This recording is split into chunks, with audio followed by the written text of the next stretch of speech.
శ్రీ సత్యసాయి జిల్లా పుట్టపర్తి మున్సిపాలిటీ పరిధిలోని సంస్కృతి ఇంజనీరింగ్ కాలేజీలో 4 రోజుల పాటు పలు అంశాలపై వర్క్షాప్ నిర్వహిస్తున్నట్లు ప్రిన్సిపల్ హేమచంద్ర తెలిపారు. Innovation, design, entrepreneurship boot camp నిర్వహించనున్నట్లు వివరించారు. విద్యార్థుల్లో నూతన ఆవిష్కరణ, డిజైన్, ఆలోచన, పారిశ్రామిక నైపుణ్యాలను పెంపొందించేందుకు all India council for technical education ఆధ్వర్యంలో ఈ క్యాంపు నిర్వహిస్తున్నామని అన్నారు.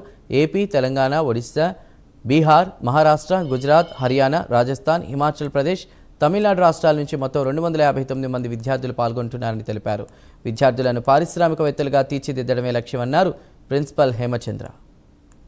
స్కూల్ ఆఫ్ ఇంజనీరింగ్ అటానమస్ మరియు ఏఐసిటిఈ అంటే all India council for technical education, అలాగే ministry of educations innovation cell కలిసి సంయుక్తంగా ఐడిఈ బూట్ క్యాంప్ నిర్వహిస్తున్నాం సార్.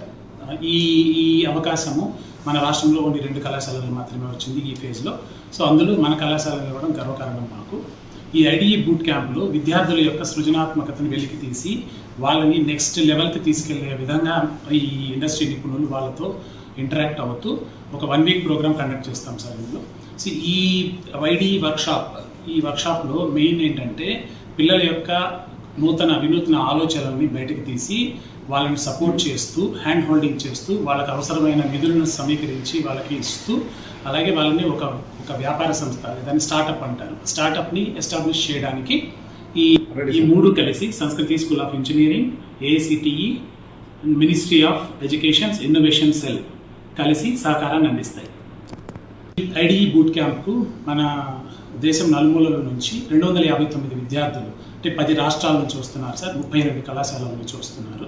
సో వాళ్ళందరూ కూడా ఒక వారం రోజుల పాటు సంస్కృతి ఇంజనీరింగ్ కళాశాలలో అందరు పిల్లలు కలిసి ఒక వర్క్షాప్ లాగా చేస్తారండి. ఎప్పటి నుంచి ఎప్పటి వరకు సార్? సో ఈ వర్క్షాప్ మనకి ఏప్రిల్ 6వ తేదీ నుంచి 10వ తేదీ వరకు జరుగుతుంది సార్. ఇందులో విద్యార్థి అర్హత ఏమీ లేదు సార్. వాళ్ళకి నిజంగా మంచి వినూత్నమైన